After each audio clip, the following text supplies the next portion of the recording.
Good evening. The opinions and statements voiced by our guests do not necessarily reflect the opinions of this network. Enjoy the shows.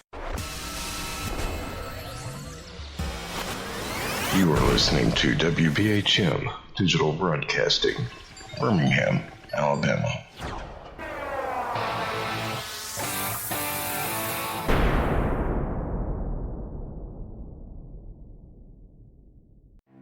Headline edition, July 8, 1947.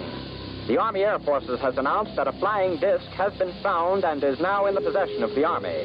Army officers say the missile, found sometime last week, has been inspected at Roswell, New Mexico, and sent to Wright Field, Ohio, for further inspection.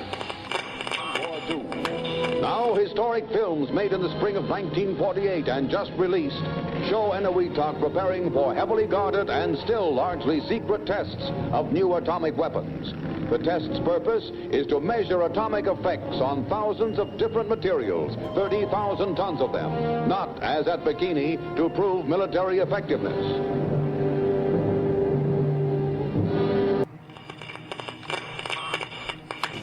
San Francisco police say that 9 persons have been arrested in a narcotics raid on the headquarters of the Grateful Dead, a widely popular singing group. 2 members of the group, Rod McKernan and Robert Weir, and their business manager, Danny Rifkin, have been booked on suspicion of possessing narcotics. 3, 2, 1, 0. All engine running. Liftoff. We have a liftoff. 32 minutes past the hour. Liftoff on Apollo 11. Tower cleared. We got a roll program. Neil Armstrong reporting the roll and pitch program, which puts Apollo 11 on a proper heading. I'm going to step off the limb now. That's one small step for man, one giant leap for mankind. Well, strange lights are causing a viral buzz on YouTube. Could we have caught extraterrestrial activity on a recent newscast? Brandon Arroyo investigates. As the newscast ended, the controversy began back on September 26th. What is that light shining in the back of the dark night sky?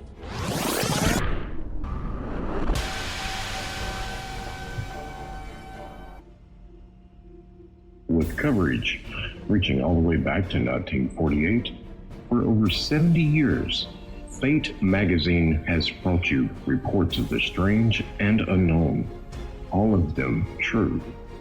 Now, Fate Magazine Radio is carrying on that tradition of setting the standard in paranormal talk radio as we report and discuss some of the most mysterious and perplexing phenomena imaginable in this strange world of ours.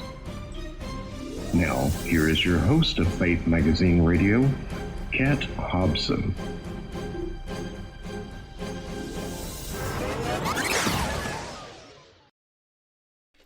Good evening.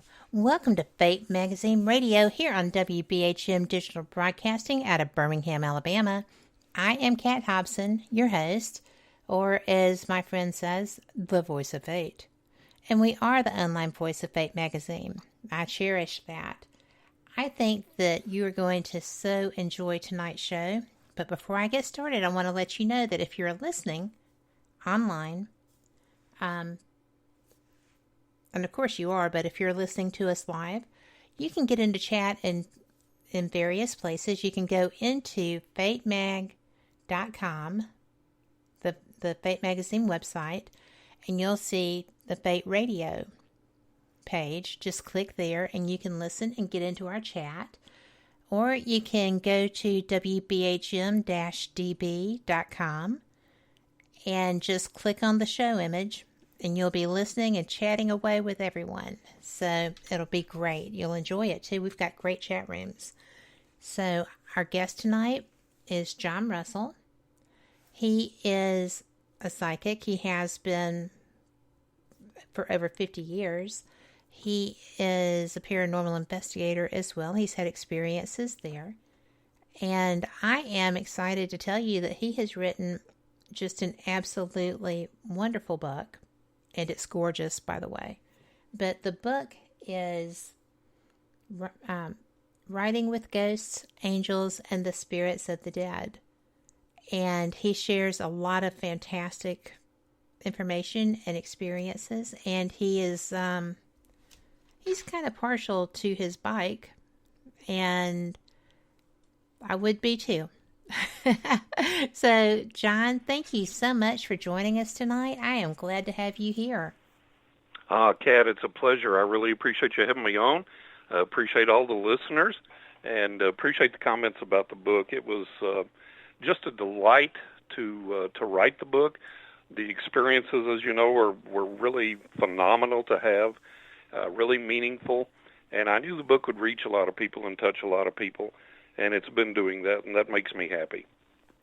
Well, you know, when we get to a certain point in our careers, we find that we do have a lot of experiences, and a lot of them are common through the field. Yes.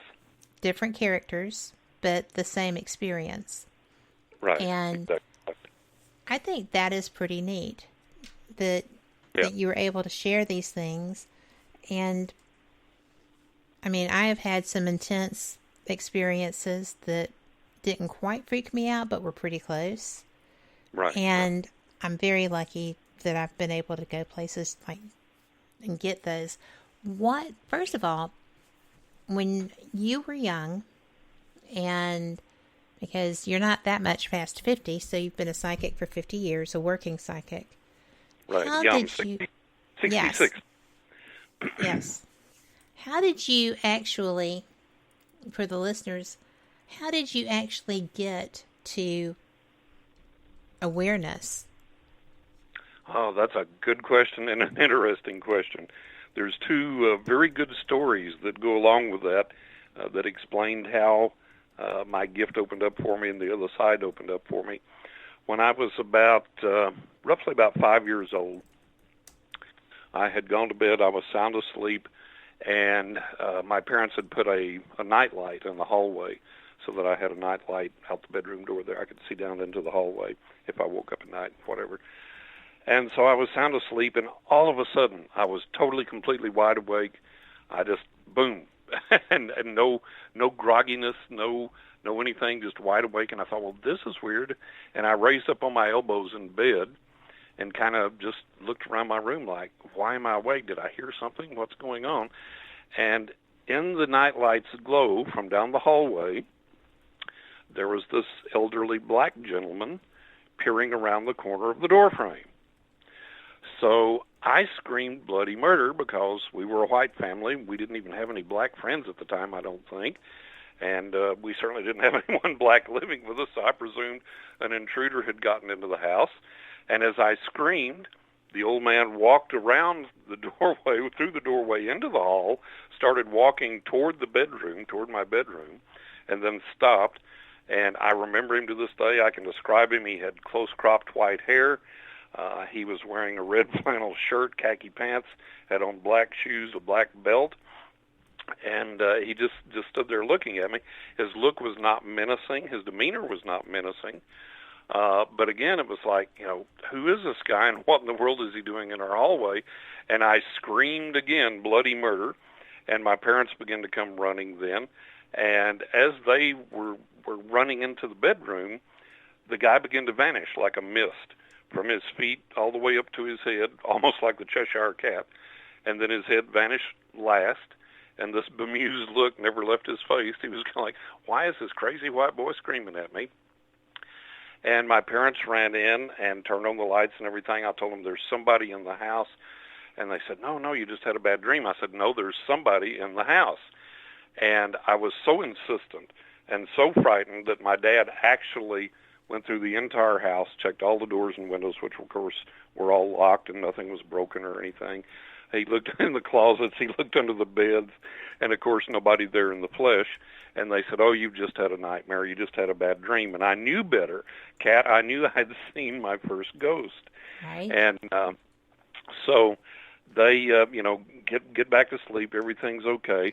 And, of course, I laid there is this guy going to come back again? You know, if he does, what's he going to do? Is he going to come all the way into the bedroom?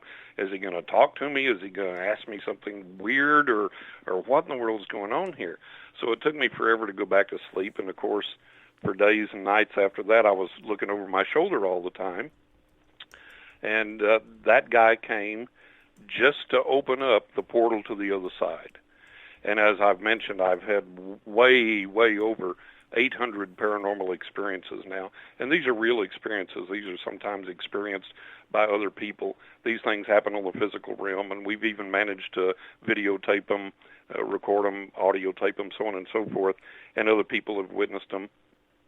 So he came, his purpose in coming, even though he scared the bejesus out of me when he did, was just to open up that portal, to open up the dimension to the other side.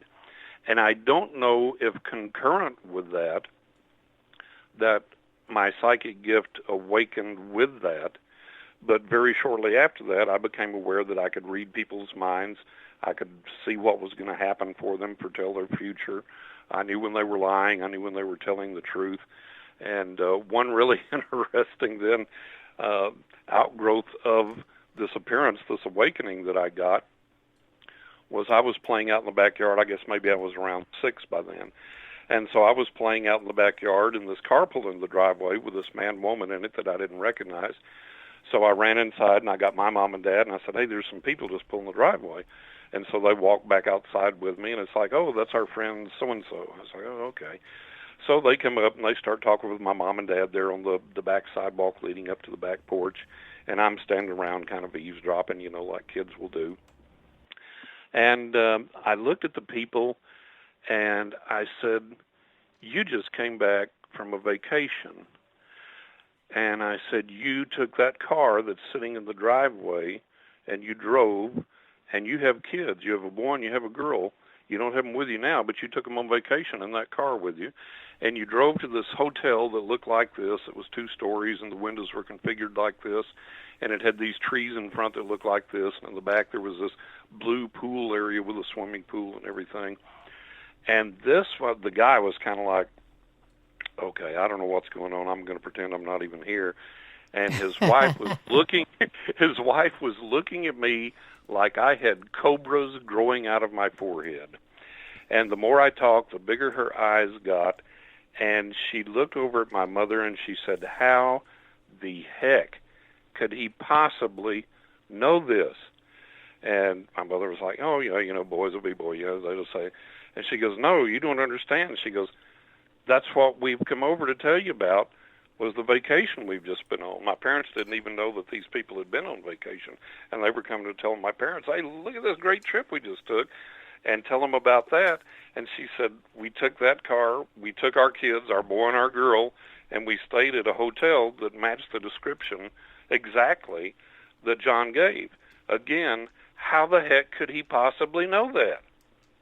And her eyes got bigger and bigger and wider and more frightened as she began to contemplate, you know, this scrawny little kid standing there telling her all this stuff. And my parents' response was, you know, John, be quiet, go play. I was like, okay, you know, so I bebopped off with whatever toy I had or whatever. And that's when I discovered that I had this insight into other people's lives. And it must have made me kind of a creepy little fellow, because I don't recall those people coming back over to visit my parents anymore. Oh, my goodness. But that's how it started. So that was the opening of the portal to the paranormal experiences. And then that, I guess, simultaneously kind of awakened that psychic ability as well. And that again, was around age 6. Well, how many times from that point until you came toward adolescence did things like that occur? Oh, constantly. It was just, it's been constant my whole life. And it was just almost an everyday occurrence. And it was things from banal to really incredible.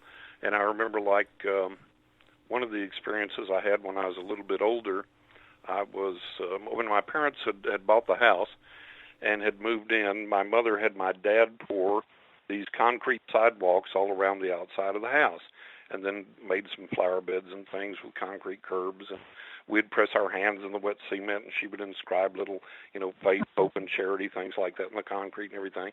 So these sidewalks ran all the way around the outside of the house, and I was out in the yard playing, and I went around the corner of the house, and my mother wore high-heeled shoes a lot, and my dad, who was a stock farmer, had sold the farm when we moved into town. He was a stock farmer, and so he wore high-heeled boots a lot, goat roping heels, we called them, because they sit in the stirrup better and don't slide out. So Absolutely. He wore these high-heeled boots, and you could hear him coming on the sidewalks from a mile away.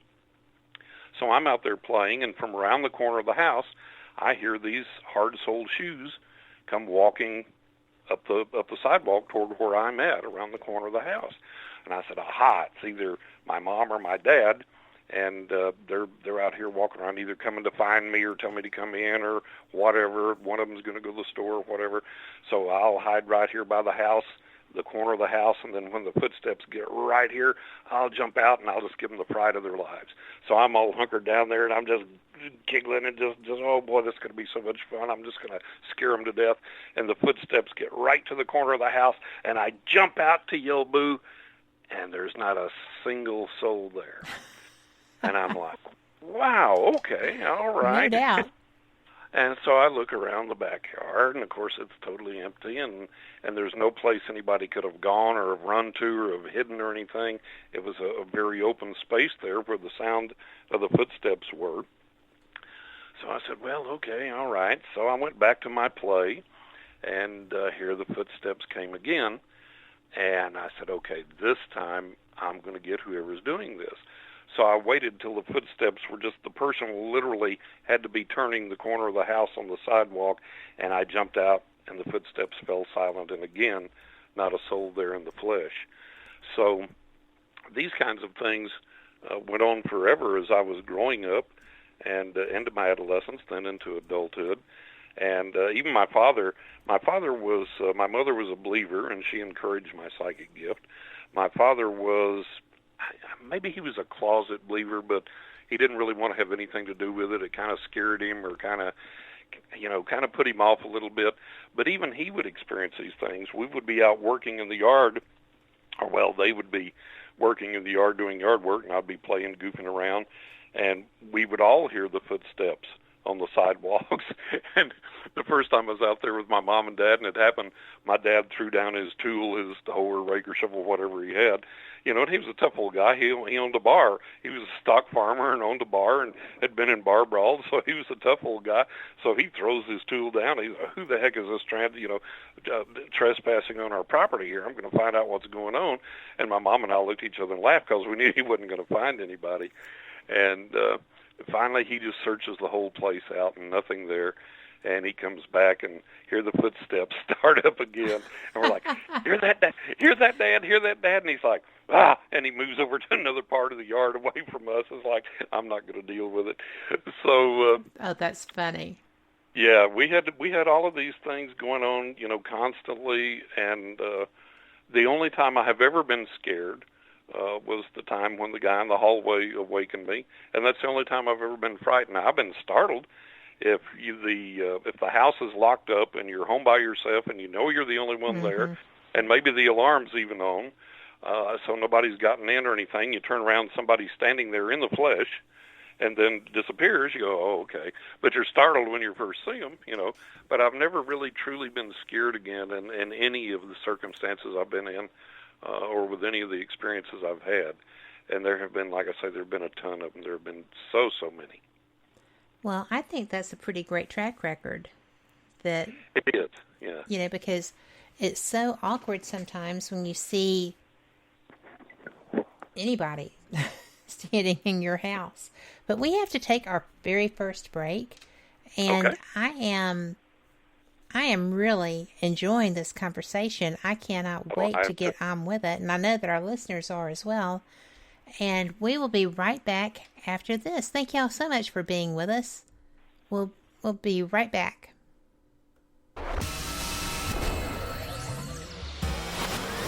You are listening to WBHM Digital Broadcasting, Birmingham, Alabama.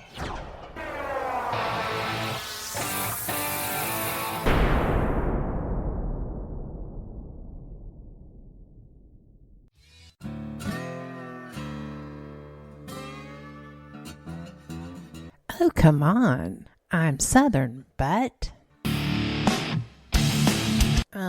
Nope. That'll do. Hello.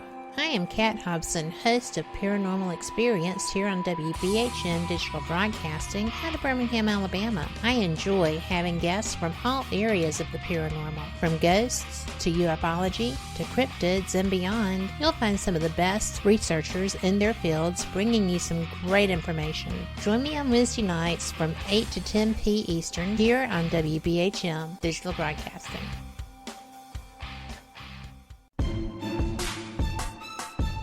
You are listening to WBHM Digital Broadcasting, the best in paranormal talk only on Paranormal Experience Radio. Broadcasting live out of Birmingham, Alabama. Since 1948, Fate magazine has brought you reports of the strange and unknown, all of them true. Fate Radio is carrying on that tradition, bringing you the unusual, macabre, strange, and bizarre. Join host Kat Hobson Sunday nights from 8 to 10 p.m. Eastern on WBHM Digital Broadcasting.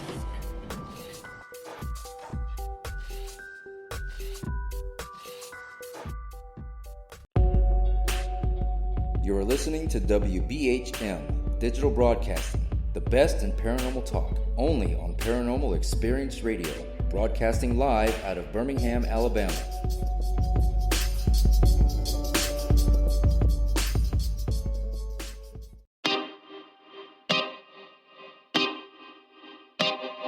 This is Jason Bland, host of Midwest Paranormal Presents Paranormal Soup, where we stream live as a webcast every Sunday night, 11 p.m. to 2 a.m. Eastern, with guests who will blow your mind. Live ghost box sessions where you can call into the show to see if the spirits will talk to you, and the World Wide Web of Weird with the latest in paranormal news and evidence. We're bringing the weird every Sunday night, 11 p.m. to 2 a.m. Eastern on our Facebook page and YouTube channel. Don't forget to follow and subscribe.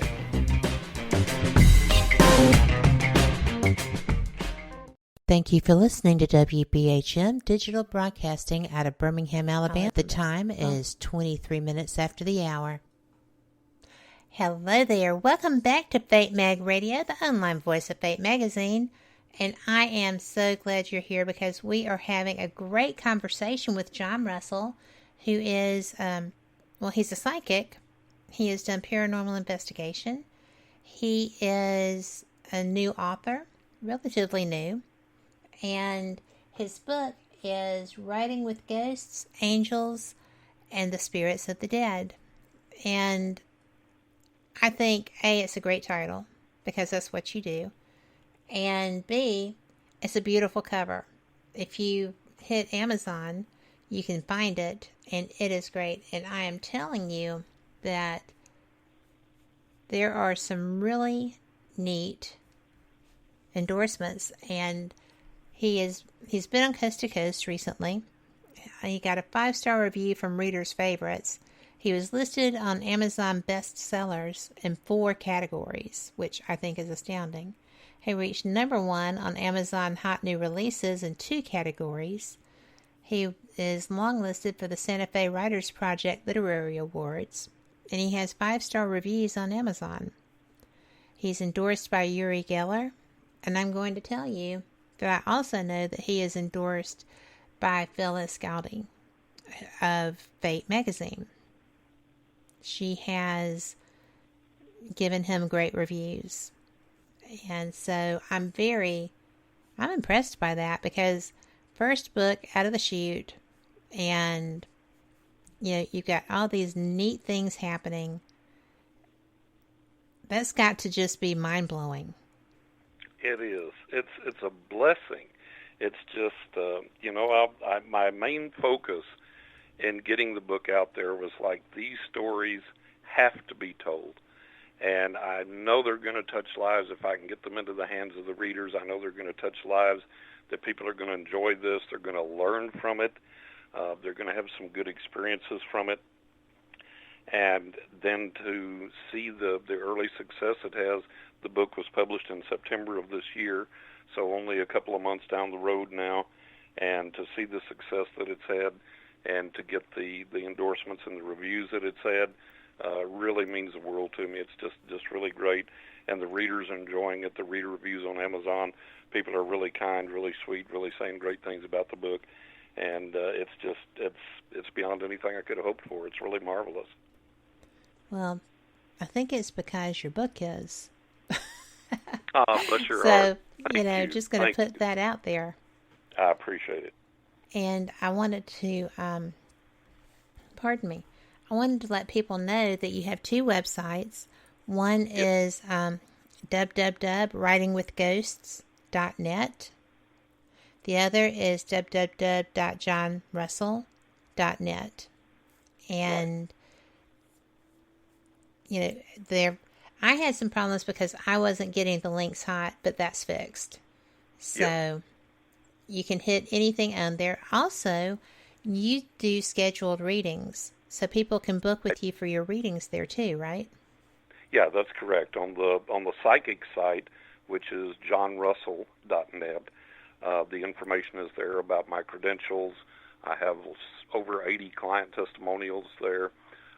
The full information is there on how to schedule a reading, the rates for the reading, my biography, a little bit of my history there, and so on and so forth. So all of that is on johnrussell.net. And yes, I do schedule clients still. I do read for a worldwide clientele still, and always welcome new clients. Right now we're running anywhere from 1 to 3 months wait time for a reading. So the sooner you get in, the better it'll be. And again, you go to johnrussell.net. It'll give you the complete information on how to schedule your reading. And then writingwithghosts.net is full information on the book, and where you can buy the book. If you go there, if you've heard me on the air and you say, it's great, I don't need any more selling, just tell me where to buy it. I've revamped that website to where you can go, and as soon as it opens up, there's buttons there for Amazon, Barnes & Noble, Apple Books, Books A Million, so on and so forth. So you can just click those. It'll take you right to their site, and you can buy it from there. It's available in paperback and in ebooks. Like, for example, you can get it for Kindle Reader, you can get it for Nook Reader at Barnes & Noble, so on and so forth. So everything's there. And then if it takes a little more convincing, well, I'm not real sure. I'll tell you a little bit about what the book's about and some of my background and credentials, writing it. And then I have a long list of reviews from, like, Kirkus Reviews, Publishers Weekly through their book life, Reader's Favorite, and then several other reviews from people that have read the book. So it's all there for you. I like the Kirkus Review. Buy it. Yeah. Easy enough, right?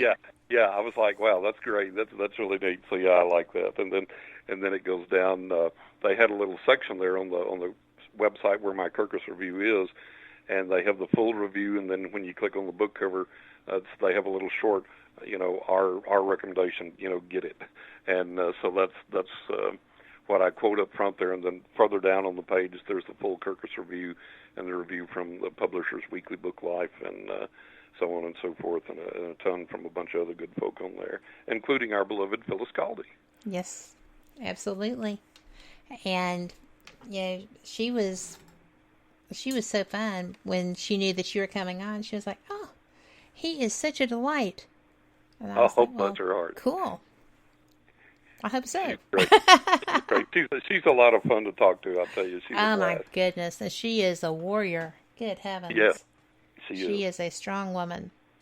Yes. But, well, I kind of got you off track, and I would like to get back on it, if that's okay. All right. You bet. Because you have all of these experiences. You have paranormal experiences. You have, psychic would be paranormal too, I guess. But as far as investigating, did you actually intend to start investigating? Because a lot of psychics I know get wigged out by that, but they also feel drawn to locations. Right. No, I didn't actually intend to start investigating. What drove me to do that? Now, throughout all my whole life, I've had all these psychic experiences, all these paranormal experiences, and it was, second nature to me, like almost an everyday occurrence. And what drove me to actually begin formal paranormal investigation was a burning desire for the truth. When I was about 12 years old, I started reading everything I could get my hands on about religion, parapsychology, psychology, the occult, the paranormal, psychic, everything I could find, and read probably hundreds of books. And I said, somewhere in here is a kernel of truth. Somewhere in all this is a grain of truth. And I became aware that, unfortunately, in all genres of the spiritual realm, mainstream religion included, that there was a lot of fraudulent stuff going on, and a lot of con artists and all this type of thing.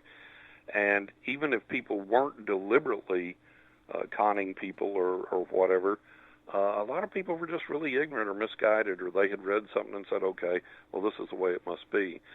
So it became a burning desire with me to say, okay, is it or isn't it? Let's find out. If so-and-so says this works, let's test it. And if it does, let's keep it. Let's try and understand it better.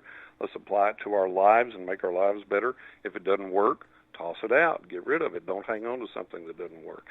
So that's what really drove me into paranormal investigation. And I think one of the great things that I've been able to do through that as I got older and began doing more formal paranormal investigation was that I could kind of put people at ease with some of the experiences they were having. And once I was there, communicate with the energies or the spirits or the forces that were there and find out why they were there and what, if anything, they were trying to communicate to these people, and kind of put them a little more at ease with it, kind of give them a better understanding. And, so it's been a blessing to be able to do that. But that's what drove me to it. Do you feel like that's why you have your gift? I honestly don't know. I've pondered that a jillion times, and it's like, some kid at the age of 5 can sit down and play Beethoven flawlessly and goes on to become a great concert pianist, and the rest of us do good to play chopsticks. And so, various people have various gifts, and this is mine. This was mine. And why, I don't know. Now, we do have a little bit of it in the lineage of our family, but nothing as dramatic as what I've experienced, nothing of the quantity that I've experienced. So why, I don't know. It's just the gift that I got, but I'm thankful that I did and that I do have the gift, although at times, as we discussed previously, it can be a little onerous, it can be a little problematic, but all in all, it's a great experience, and I'm happy I have it. Well, my opinion is that, gifts are given to you for you to be responsible with. Exactly. I know a lot of psychics who are not so much. Yes, but me too. It's nice when someone uses those gifts for what they feel like the need is. I feel like, I like residential investigations because I feel like I can help people be comfortable in their own home. Exactly. Like you do. Yep. I like to go to the bigger, more, dramatic locations that we see on TV, and we have friends that have been, and, I think that sometimes you run into a lot more than you anticipate when you go into an active site that has loads of people coming through giving whatever's their energy. Right. So, yeah, I experienced that when I did, I actually shot a TV pilot for the History Channel, which unfortunately never aired. But we went to lots of different famous locations where a lot of paranormal investigation had been done, really significant historic sites where there was a lot of energy from the historical figures there, as well as all the, the family members on down the line, and then all the tourists and people and everything that had come through. So, yeah, unless you're on your game and unless you're prepared and know what you're doing, that energy can be overwhelming. There's a lot there to take in and a lot to go through. And I found it to be very enjoyable, actually. So I don't really have a preference one way or the other. I can do the big investigation like that, or I can do somebody's house or whatever, and I'm comfortable either way. But you're exactly right. You need to know what you're getting into before you do. Well, protection is never a bad thing. Exactly in any right. environment. That's right. That's exactly right. Well, I know that you said that the only experience that had really frightened you was the first night when you saw the man in your home. Mm-hmm. But Kim in chat wanted to know if you have any other, scary experiences.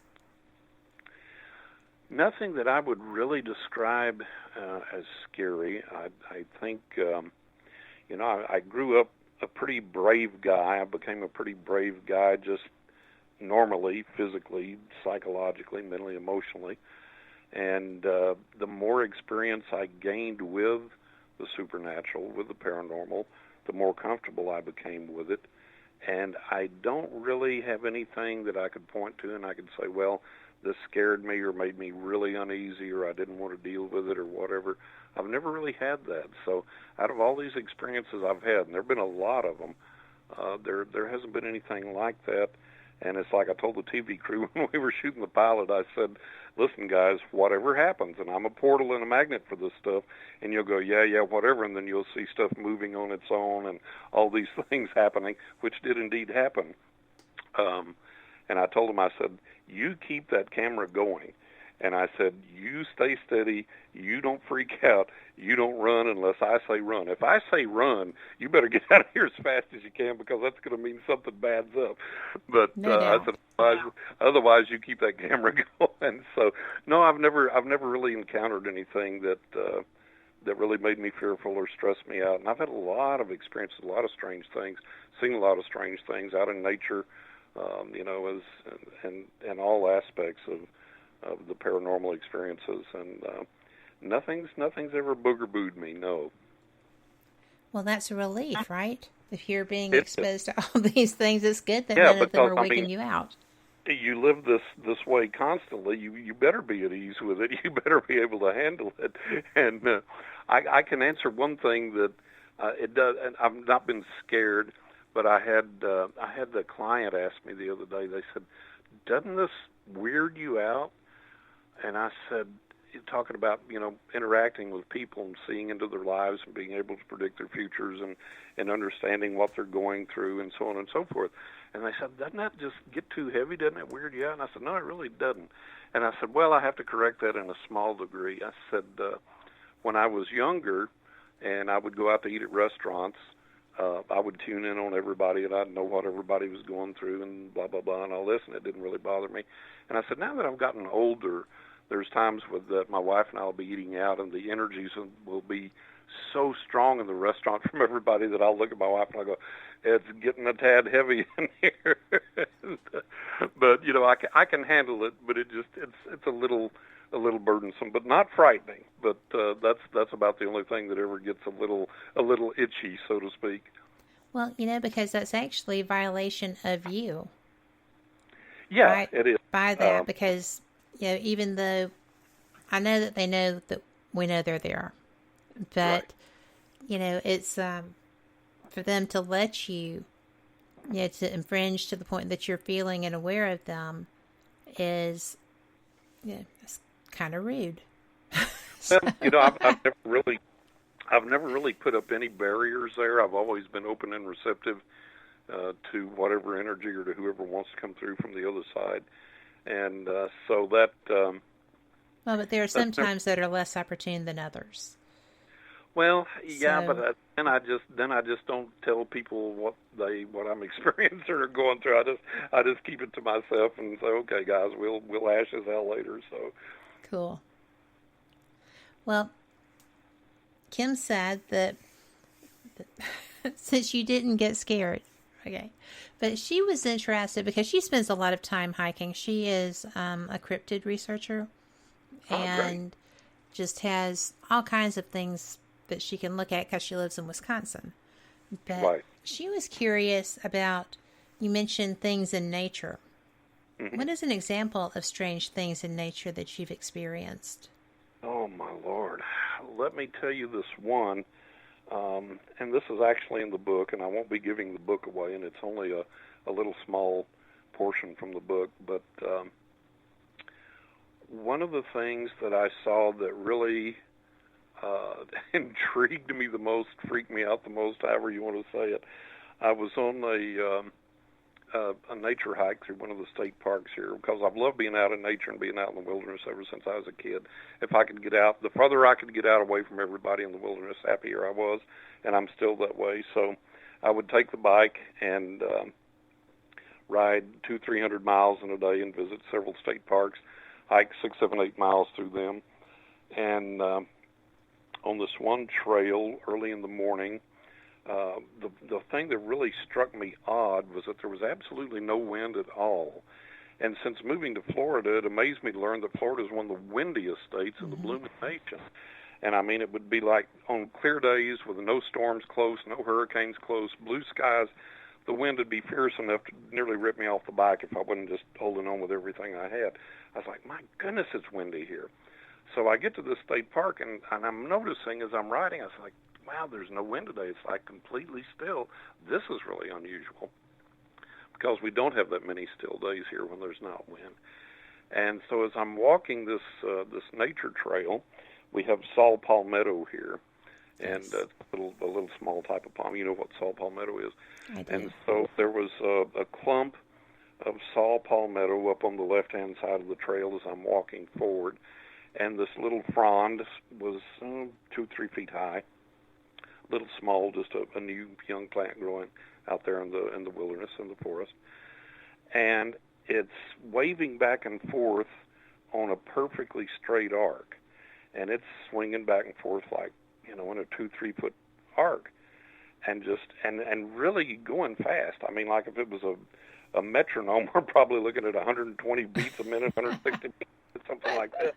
I'm like, what? So it's just happy to see you. Yeah, it's waving at me, and I'm like, okay. So I walk up closer to it, and I'm watching it, and by then I can hear it. And it's like where the stem is bending as it swings back and forth each time on this arc. It's like tick, tick, tick, tick, tick, tick, tick. And I'm like, okay, this is pretty wild. So I get up there and I look around and I said, okay, maybe it's the wind, and there's not a leaf stirring anywhere in the forest. And I get down and I look at this little plant, and I get down on my knees and I inspect it. Is there a snake? Is there a bug? Is there a bird? What is going on here that's making this thing act this way? And there's absolutely nothing there. The plant's perfectly whole. It's perfectly normal, except it's just tick, tick, tick, tick, tick, tick, back and forth on this arc. And so I just stand up and I stare at it, and I said, well, thank you for the welcome. And I give it a little wave, and I said, I appreciate you welcoming to the forest today, and I'm happy to see you, and I appreciate your greeting, and do you have any particular message for me? And I stood there a little bit and didn't get any particular message of any kind, so I said, well, my little friend, I said, I'm going to go ahead and finish my hike, and I leave a blessing on you and hope you return one to me. So I went on down the trail, and every now and then I'd turn back and look, and it's still tick, tick, tick, tick, tick, tick. Oh, my goodness. So I get down to the end of the trail and come back and turn around, and as I get back up to where I can see it, it's still going 90 miles an hour. So this has been like a good half an hour now that this has been going on, and still not a bit of wind, not a leaf stirring anywhere as far as the eye can see. And so, okay, I'm like, by now the stem has got to be showing some type of wear. Why hadn't this thing broken? Why hadn't it flopped over? What in the world's going on? So I get up there to it, and it's still tick, tick, tick, tick, tick, this going like crazy. So I bend down and I look at the stem, and except for it kind of wrinkling and bending a little bit where it bends to swing back and forth in the arc, the stem's perfectly intact. Oh, and I mean, well, it's been good. Wait. Yes. You're gonna have to tell us the rest in 2 minutes. All right, no problem. Because I can't wait, but okay. I have to do a commercial. So we will be right back after this break to find out what on earth was happening. You're listening to WBHM Digital Broadcasting, the best in paranormal talk, only on Paranormal Experience Radio, broadcasting live out of Birmingham, Alabama.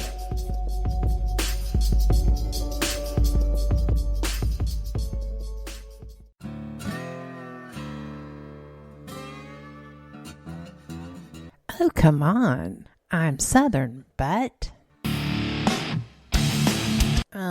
Nope. That'll do. Hello. I am Kat Hobson, host of Paranormal Experience here on WBHM Digital Broadcasting out of Birmingham, Alabama. I enjoy having guests from all areas of the paranormal, from ghosts to ufology to cryptids and beyond. You'll find some of the best researchers in their fields bringing you some great information. Join me on Wednesday nights from 8 to 10 p. Eastern here on WBHM Digital Broadcasting. Since 1948, Fate magazine has brought you reports of the strange and unknown, all of them true. Fate Radio is carrying on that tradition, bringing you the unusual, macabre, strange, and bizarre. Join host Kat Hobson Sunday nights from 8 to 10 p.m. Eastern on WBHM Digital Broadcasting.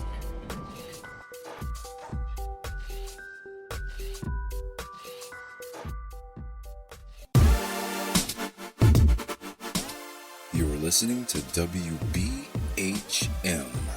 Digital Broadcasting, the best in paranormal talk, only on Paranormal Experienced Radio, broadcasting live out of Birmingham, Alabama. Welcome back to Fate Mag Radio. I am Kat Hobson, your host for the online voice of Fate Magazine. And I am here with John Russell, who I had to so rudely interrupt. I apologize, John. But that's no problem. So you've got this little frond waving his hand off at you. Yeah, waving back and forth to beat the band. And like I say, I stop and I look again, and there's no bend, there's no break in the stem, there's no tear, there's no wear, there's absolutely nothing. The stem's perfect, the stem's whole.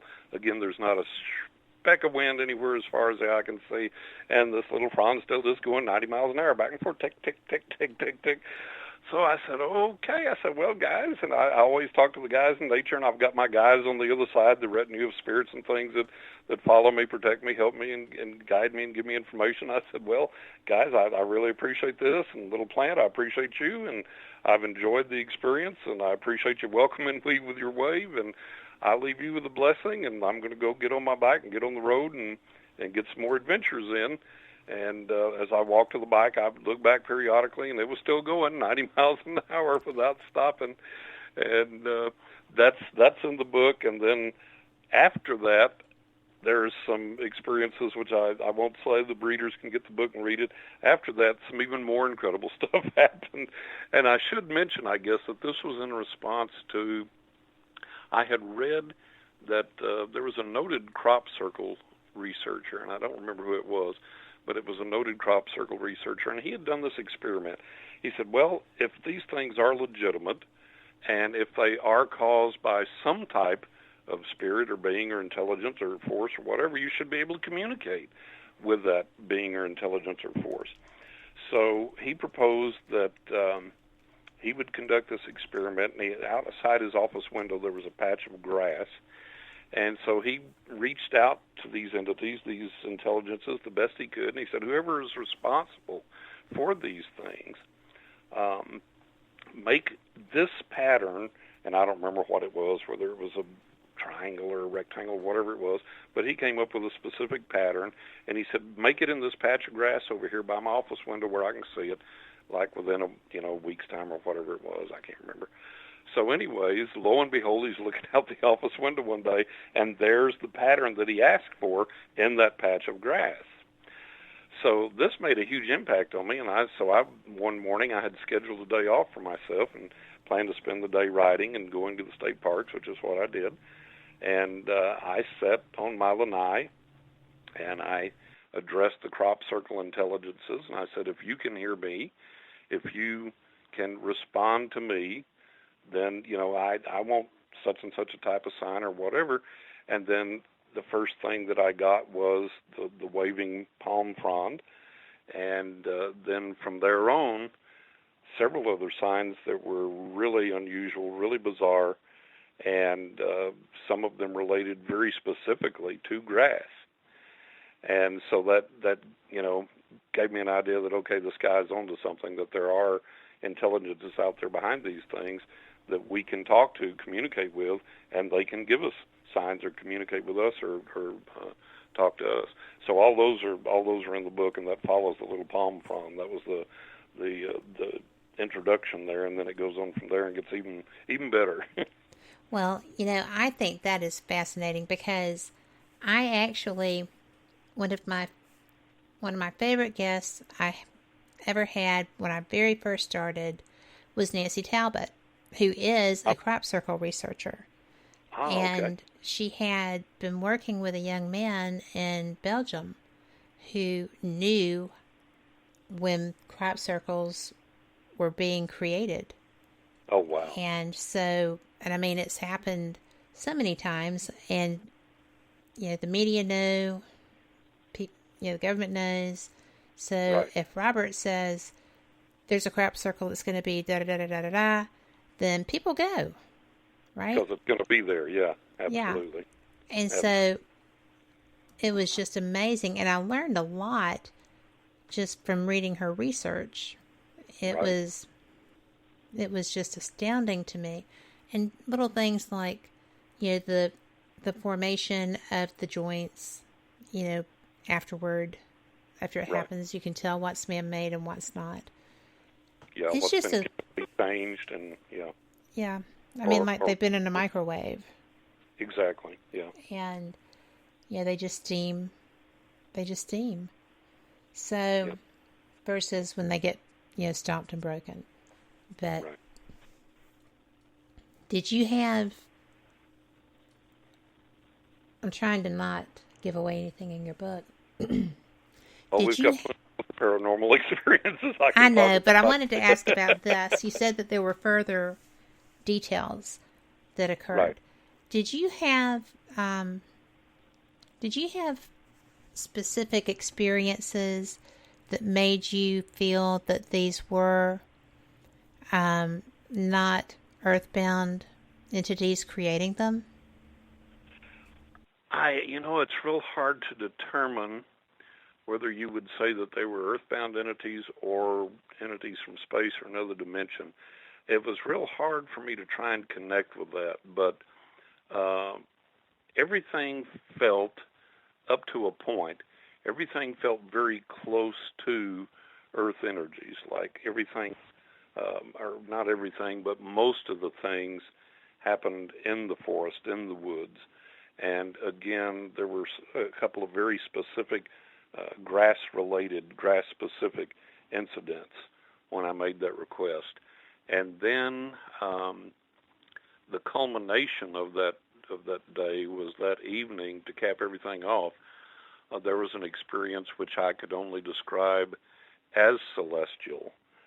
And trying to piece all that together and make some kind of sense out of it, which of course we're all trying to do and still haven't got a handle on yet, but it felt like to me that the celestial and the earthly was all interconnected, and that somehow it was all interwoven, and somehow these intelligences were connected or communicating with each other or working in concert with each other.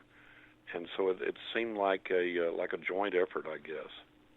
Well, I could see that, because you have elementals who have been here forever.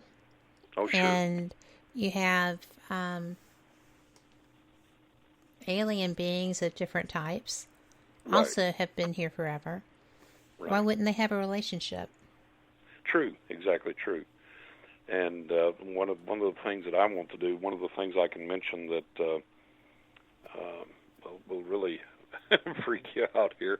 I love to sit out at night and watch the night skies, and you see the UFOs doing their things, and you see various other things every now and then. And one night you talk about all the different beings and intelligences and things that we have here that we can interact with. I had always believed in, but had never seen until one night. I was sitting outside. It was dark. I sit outside in the dark, might have a candle going or whatever, and I watched the stars and watched the UFOs. And from our neighbor's house across the street, just over the peak of the roof of his house, so not that high off the ground, came this glowing object, and it was maybe 2-3 feet long and not real big around, and it was coming through the air from his house toward my house. And as it got closer, it was a fairy. It was a winged fairy, and had a body, had a face, looked like a female, had a face with hair, arms, legs, torso, and had wings. The wings were in motion. It was flying with these wings, and it was either lit up from within or had a glow around it, and flew on across over my house and went over, and I was like, oh, wow, they are real. How big was it? It was about 2 or 3 feet long, and I have heard that description. Yeah, just take a from human a guy that I thought about was feet long and different. put wings on them, and there you go. Astounding. We'll discuss that in the next hour. But we have a question from Pete who says, back to the crop circles, and he is from East Texas. Okay. But he says, could crop circles be coming from under the earth?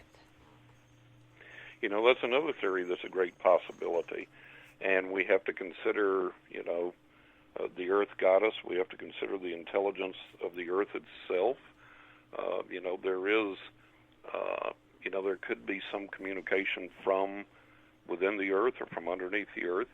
And we have to acknowledge these things because science has now proven for a long time that trees, for example, will combat each other for ground space. They'll send out various chemicals through their roots to the other tree's roots. Get away, this is my space.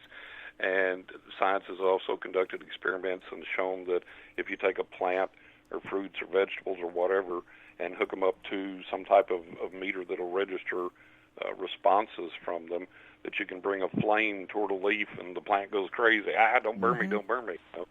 So this is the thing that we need to do so much more serious research on and try and get some real understanding of, as we have all of these intelligences at various levels, at various things, and we have to allow for the fact that the earth itself may somehow be sentient, that it may somehow be intelligent, and that it could produce some of these things as well.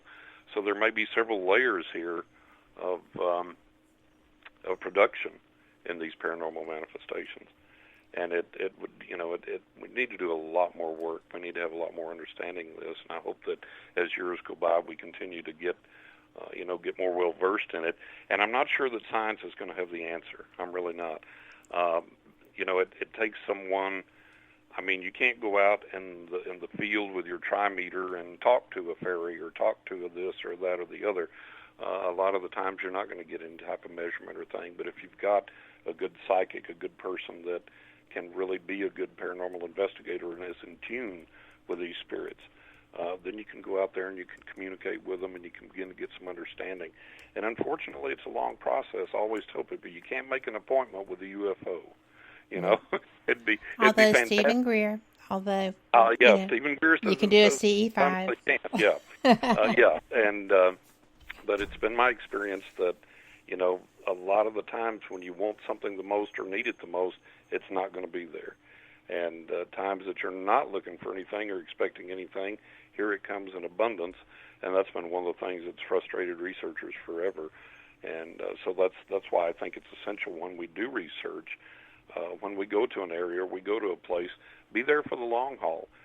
Be there for a week or two if you can, and all day long, all night long, as much as you possibly can, and create the environment the best you can for these energies to communicate and to come through and to learn as much as you can and do as much as you can with that information. That's why I enjoy locations where the owners have developed them into paranormal research centers where you can go and stay, where they are constantly monitored with defender cameras or whatever. And we're about to have to go to our break. I can't believe this hour is gone so quickly. But I'm having a ball. I'm so glad you're here. Me too. Oh, bless your heart. I thank you for having me. I'm having a great time, and the listeners are great. The questions are great, and can't wait for the second hour. This is super. Well, we're going to touch on that Earth as a sentient being when we come back. So, right. because I want to have that discussion too. So we will be right back, and everybody knows I always say, eventually we're going to get some dadgum good news. So we'll see if it's today. But we'll be right back after this. Thank y'all so much for being here. And y'all come back with us. Welcome back to WBHM Digital Broadcasting out of Birmingham, Alabama. The time is 5 minutes after the hour.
Welcome back to WBHM Digital Broadcasting out of Birmingham, Alabama. The time is 5 minutes after the hour.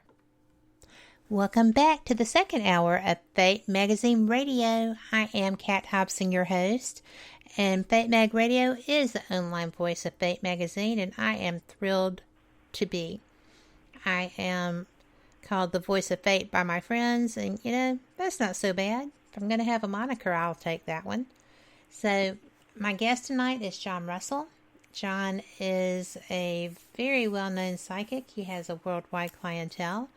He is a paranormal investigator, and he is now an author of a fabulous book. It's Writing with Ghosts, Angels, and the Spirits of the Dead. I am just having the best conversation with you, John. Thank you so much for being here. Oh, Kat, I'm enjoying it so much. This is great. You're great. The listeners are great. Got great questions coming in, and we're talking about a lot of great stuff. We're having fun. This is awesome. I know, right? I did want to let people know, though, that there are 2 chat rooms that will consolidate soon. But if you are listening on Fate Magazine's website, fatemag.com, there is a link for Fate Radio. And if you'll click there, you'll see the listening link, the listening box, it's got a player. There's a chat there. There is also a chat on WBHM-DB, which, if you click the chat box at the top, that takes you to one. If you click the show image, that takes you to the Spreaker chat. So wherever you want to go, we're there. And we welcome your questions and your comments. And please feel free to join us. If you're at Fate Mag Radio, if you're at fatemag.com, be sure and check out the new shirts. We have neat Fate magazine shirts. We have ball cards or trading cards. We have back issues. You would not believe the archives. And I'm going to tell you that Phyllis can find you anything you want. She is quite adept at that. It's amazing. So she has got great organizational skills is all I can say for that, because she'll put together packages sometimes, like you can buy a couple from the 40s, a couple from the 60s, and just get a hodgepodge and get a new one too. And she has put our latest issue to bed. It's going to be coming out soon. So, wonderful stuff. I am so glad, John, that we have been having so much fun. And I wanted to talk to you when we went to break. I said that I wanted to revisit the Earth being a sentient being. Right.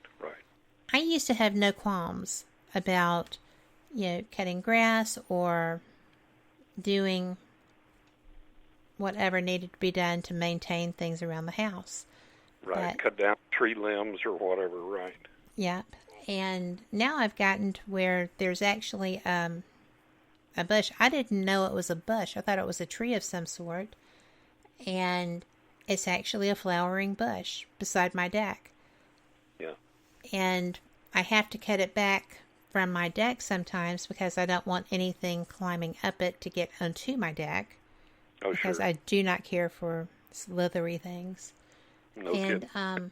I think I died in like 7 past lives from snake bite. I freak out. But it is so... You never make it in Florida. Actually, I do make it in Florida. I don't go where they are. There you go. I stay on the paths if I go through a park. But the Everglades were a trip.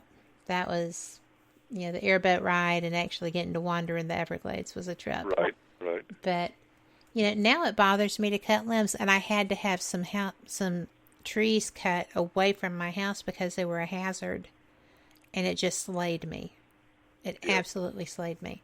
So I do think that the more we become spiritual beings ourselves, the more we interact with things like elementals, like plant life, like animal. I mean, I don't have any problem with animals at all, but right. Snakes are not my bag. I hear you. I just think, well, there's a reason they're here, I'm sure. Yeah. I know what you're saying about especially about, cutting the trees back or cutting the bushes back and kind of feeling, sorry that you have to do that.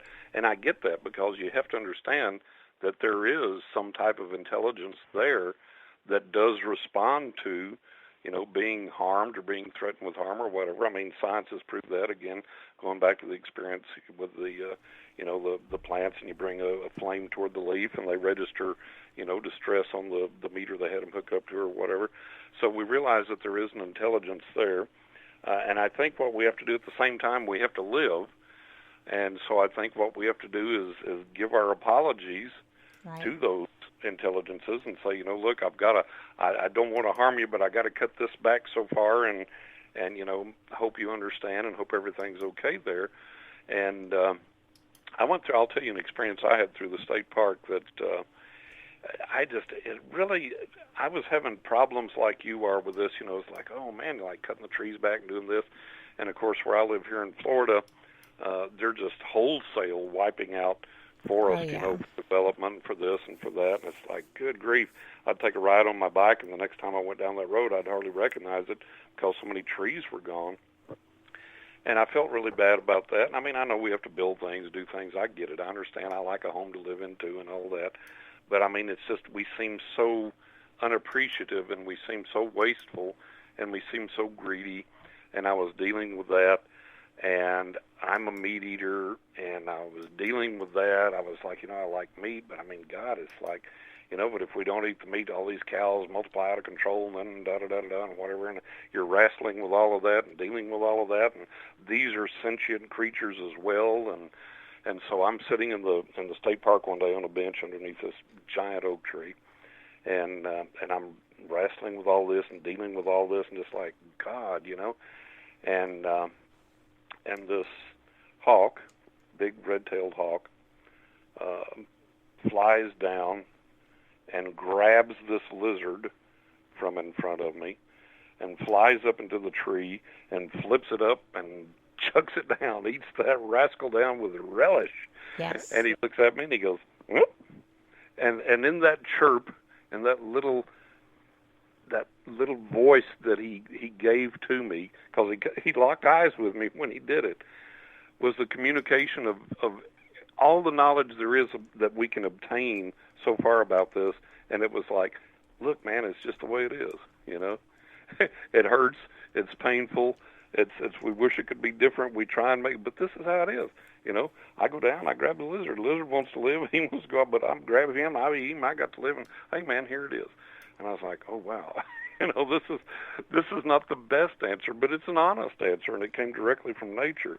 Yes. And so it's like, look, this whole world's a hard place to live in. It's a difficult place, regardless of man's influence in it, and a lot of it has to do with, spirits that seemingly do things on their own for whatever reasons, and I touch on that in the book for a little bit.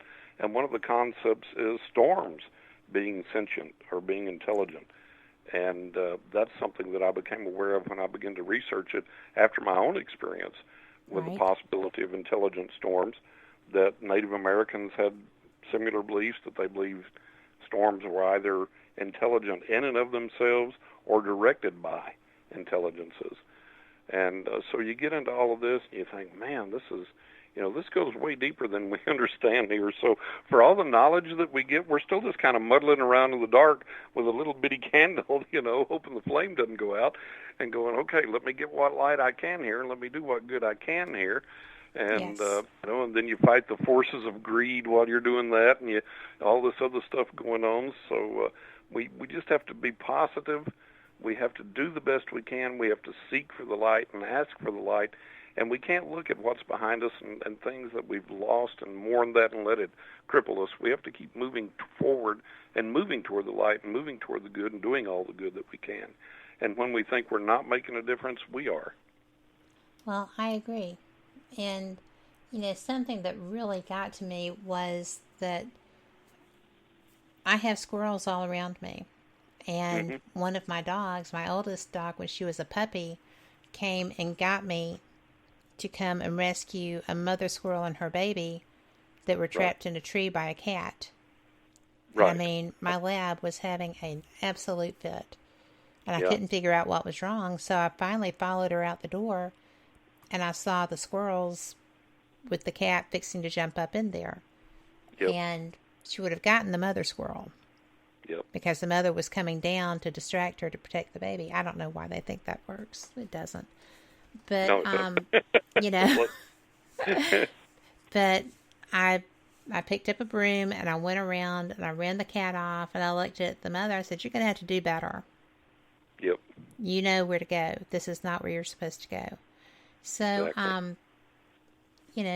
flash forward 10 years till this year, and I had never noticed, but I knew I had big squirrels' nests everywhere, but I saw 2 hawks, and I knew they were around because everything went quiet. 2 hawks settled on a nest and were eating babies. Yeah. And I was devastated. Totally freaking out. Yeah, totally. I was. Well, all the animals were too, because nobody was quiet anymore once they started that. Oh, yeah. All of the trees were just alive, and they were getting dive bombed, and the crows were going crazy. Everything. Yep. All kinds of distress. Yep. Yeah, and I think that it's very hard. It's like when you have a friend who loses a child, or somebody is in an accident before you think it would be their time. Yes. We don't know what the times are. That's it.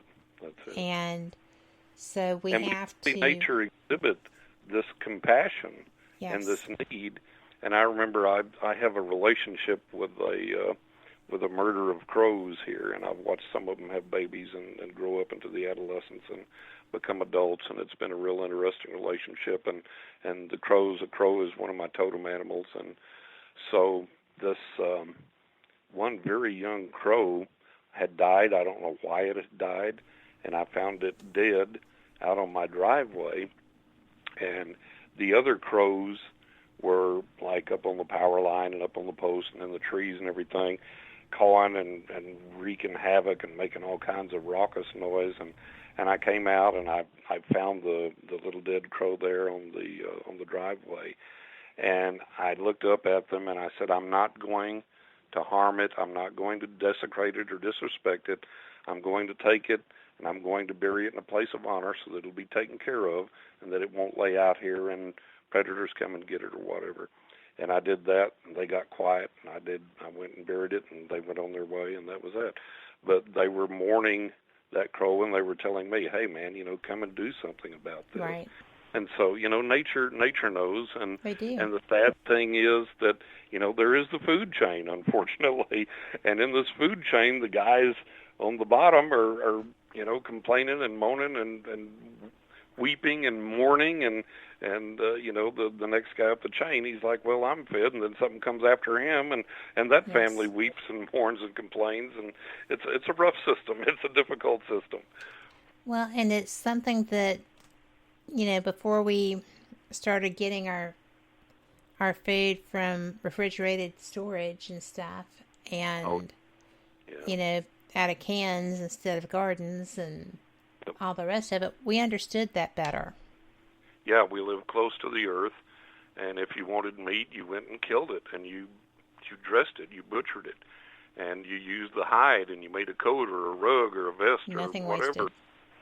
Nothing wasted, and you ate all the animal, and that sustained you. And I love what the Native Americans and some other cultures used to do was they would bless the animal after they'd killed it, and they would offer a prayer for its soul and give thanks that it had given its life so that they could live, so that they could sustain their lives. And I think we've lost that. And, the thing of getting back, like you say, living closer to nature so that you see what happens and see what goes on. And it gives you a better understanding, gives you a better appreciation, and doesn't make it any easier when the hawks are eating the squirrels. But you get an understanding of, okay, this is how this is. And I love this Bible verse. It says, the whole creation groans together for its redemption. And I think, boy, is that the truth. No doubt. Everything is like, oh, God, please. So, yep, absolutely.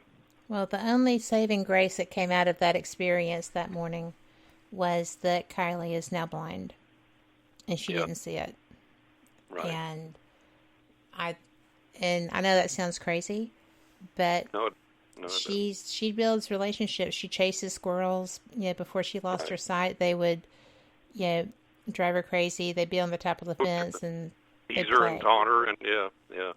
But then when they realized that she couldn't see, they would just move silently. They wouldn't bark or do anything else. So because they knew. They didn't want to upset her. They didn't want to tease her, and so they just didn't.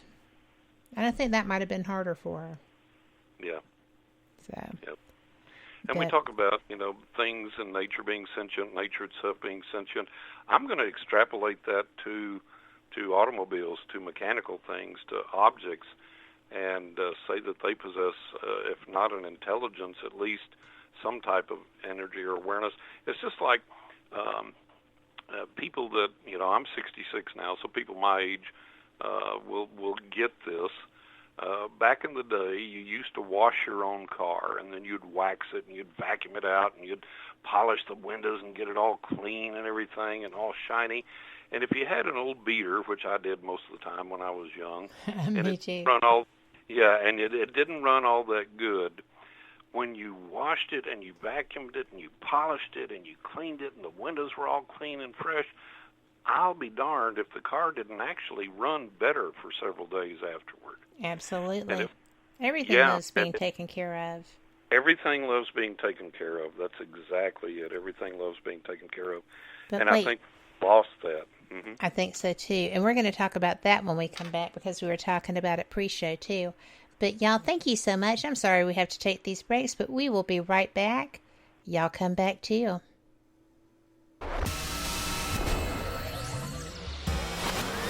You are listening to WBHM Digital Broadcasting, Birmingham, Alabama.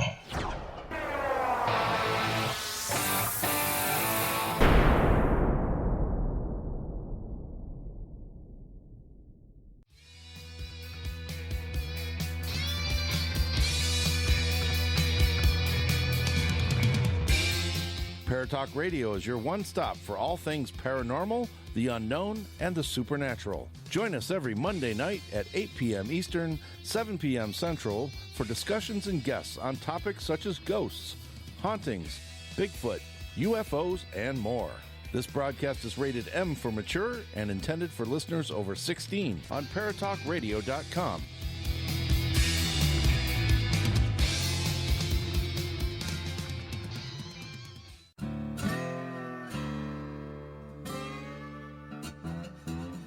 Oh, come on. I'm Southern, but... Nope. That'll do. Hello. I am Kat Hobson, host of Paranormal Experience here on WBHM Digital Broadcasting out of Birmingham, Alabama. I enjoy having guests from all areas of the paranormal, from ghosts to ufology to cryptids and beyond. You'll find some of the best researchers in their fields bringing you some great information. Join me on Wednesday nights from 8 to 10 p. Eastern here on WBHM Digital Broadcasting. Since 1948, Fate magazine has brought you reports of the strange and unknown, all of them true. Fate Radio is carrying on that tradition, bringing you the unusual, macabre, strange, and bizarre. Join host Kat Hobson Sunday nights from 8 to 10 p.m. Eastern on WBHM Digital Broadcasting.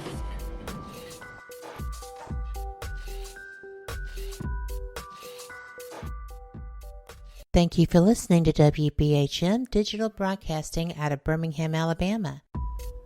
Since 1948, Fate magazine has brought you reports of the strange and unknown, all of them true. Fate Radio is carrying on that tradition, bringing you the unusual, macabre, strange, and bizarre. Join host Kat Hobson Sunday nights from 8 to 10 p.m. Eastern on WBHM Digital Broadcasting.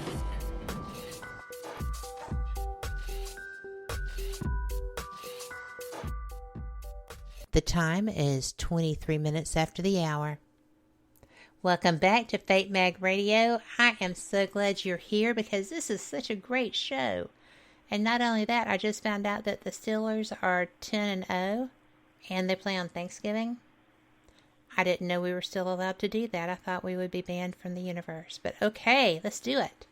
So, and I say that because we have Steelers fans in our chat, and they are just shocked. So, I'm not going to bust their bubble. We'll celebrate right along with them.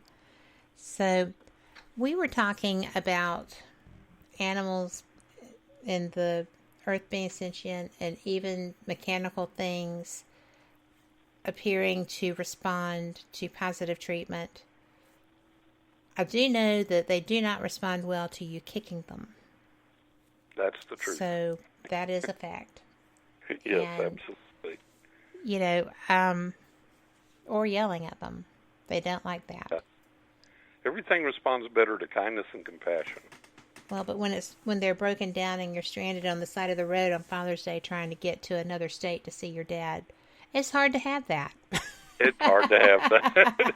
it's and really I am a spiritual patience woman, and I was struggling. Yep, I hear you. But, well, where do you think that this relationship comes from? Between us and, like, inanimate objects? Yes. I think that if we assume, and I think we assume correctly, that there's life or some type of intelligence in everything, then those things are transformed into something, and so some of that residue still has to be there. And then when you connect with something, it's like that relationship kind of comes full circle, and you have to realize, look, there's things that you don't react well to or don't react well to you. I mean, there's things that maybe you look at and you think, oh, I might buy that, and you get an odd feeling from it or a bad energy from it or a bad vibe. So, not everything is copacetic with you. Not everything is congenial towards you, and you have to kind of recognize that too and say, okay, there's an energy there that doesn't jive with my energy. And so you respect that and you leave it alone and you look for something else that does. It's like, there's, if you've ever walked into a house and said, oh, this house feels terrible, I'd never live here. Yes. There's some energy there that's wrong. Maybe somebody else, reacts well to it. And things change over time with some things, not all things, but some things do change over time. Like, you can live in a city, in a state, and it's been good to you, the energy's been great, and all of a sudden that evaporates, it's gone. And you used it up, it's used you up, and now it's time to move on and go someplace else. Yes. And so we have to be cognizant of that. There's a lot of change, there's a lot of flux, there's a lot of things that go on. Some things you have with you through your entire life, and that energy is there. It sustains you, it encourages you, it comforts you, and other things come and go through your life. And so you just have to accept that, and you have to hold on to the things that are meaningful and that do become lifelong objects for you and lifelong friends for you. As I say that, I'm looking at a pocket knife on my desk here that is probably close to 3 decades old or so, and maybe more. And this knife has been an absolute treasured friend to me. It's been the most useful tool. It's helped me to fix things, to repair things, to all kinds of things, and it's just been a delightful companion all these years, and I just have a wonderful affection and a wonderful feeling for it, and it feels like that is reciprocated to me. So we have to look for those things and hang on to those things, and that's why I always tell people, don't be too quick to get rid of things. Don't be too quick to clean house. You better ask that object and talk to that object and feel that object and think about what it represents and what the energy is there that's coming from that before you just so easily toss it aside or give it away or throw it away or whatever. So I think we need to be more cognizant of that. Well, my husband thinks I'm way too cognizant of that. My wife does too. My wife does too, but I was like, okay, listen. Well, but there are things because, when I very first started doing Paranormal Talk Radio 6 years ago, I was, using my downstairs basement, downstairs office, and then I realized that I was getting an awful lot of EMF, so I moved upstairs until I can figure out what to do, and we're about to get all of that stuff done. But, my mother-in-law's stuff was on one side of the basement. My grandmother's stuff is on the other side of the basement. And so I would be sitting there broadcasting, and I would watch an exercise ball jump up off the top of the foosball table and hit the floor and roll around. And roll intelligently around, not following the slope of the floor or whatever. Right. And I was like, I'm working here. What are you doing? Yeah. So we're playing. We're letting you know we're here. Yes, and it was the weirdest thing ever. So, but it wasn't scary. It was surprising. There's a difference. It just lets you know that there's an intelligence there, either intrinsic to that object or controlling that object or around that object. We have a haunted camera. I'm also an artist and a photographer. Mm-hmm. And we were at a store, and in the toy section, they had this Fisher-Price.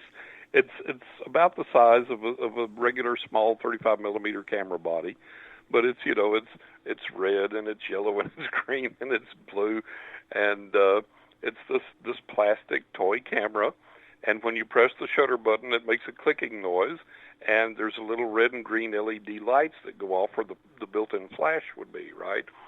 So I'm looking at this, and I told my wife, I said, "Oh my God, I've got to have this. Being a photographer, I've got to have this. This is great. Look at this. This is Absolutely. Great." Of course, she's rolling her eyes like, "Oh my God," So I get the little camera and bring it home. This is when we were living in New York, and the camera began to go off by itself on its own, and it would just go repeatedly, just over and over and over, click, click, click, click, click, click, click, with the little camera sound and the little LED lights flashing, and it would do that just constantly. And we figured out that whenever a significant change was coming in our life, that the camera would act up. Oh my goodness. So we began to correlate that, and sure enough, every time there was going to be something significant happen, the camera would go off. And I mean, other people would hear this. I was on a radio show one morning, and we were on the air, and I had the camera in my office there, and it started going off nonstop. And all the DJs were like, "What in the world is that going on in the background?" So I had to tell them the story of the haunted camera. So it really began to act up when we decided to move to Florida. And that was our biggest change, and it really began to act up then. And so when we moved to Florida, we were in a rental house while our house was being built. And it continued to go off there. And then it developed this really, really bizarre paranormal thing. Like I said, where the built-in flash would be on a real camera, there was a little transparent plastic window with a little red LED and a green LED, and they'd blink back and forth. So no real flash, but it was sitting up there. We had it up on the stand where the TV was, and I was laying in bed one night watching TV, and the camera went off, and when it did, this bright light, this bright flash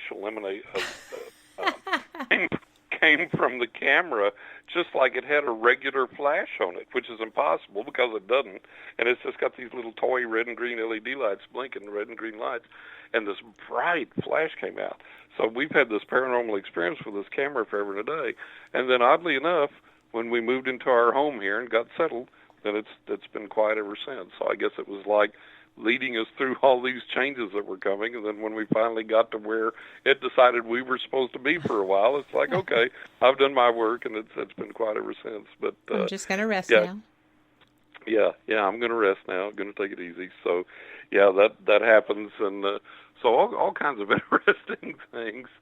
So we have to be aware, we have to be open, we have to be receptive, and I always tell people, I always tell my clients especially, don't poo-poo things. Don't count things as, oh, that's just coincidence, or, oh, that's my imagination, or whatever. The other side can put in a lot of work and effort and energy trying to communicate with you and trying to get through to you, and for you to denigrate that by saying, oh, that's just my imagination, that's nothing. I think that makes it harder for them the next time to try and get through, and eventually may just say, well, okay, the heck with you then, and you're not going to listen, I'm not going to come no more, Well, exactly, because I know that